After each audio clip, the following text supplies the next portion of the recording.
پادگانم زد. ای والله اون آقا چون زد نه یکی دیگه زد. ای من چیز نمیاد بابا. بلند شو.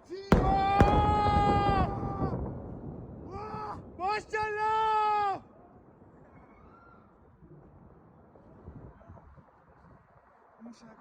آره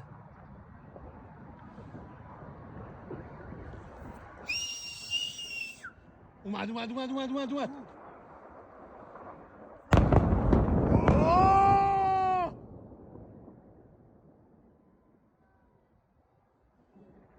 اومد جسا بعدی اومد.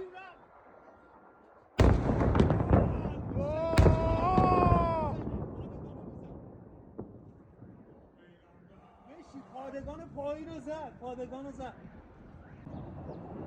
یکی دیگه اومد.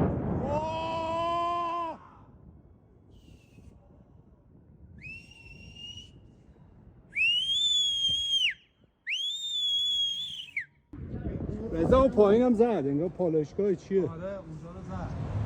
اونا تیر خلاص میزنن به مردم. پشت استخرم. تو موشکا رو میدیدی؟ دیدم بعد اولین بار. علی دم در خونه ما پادگانا رو شخ زد. موشکی که از هوا میاد.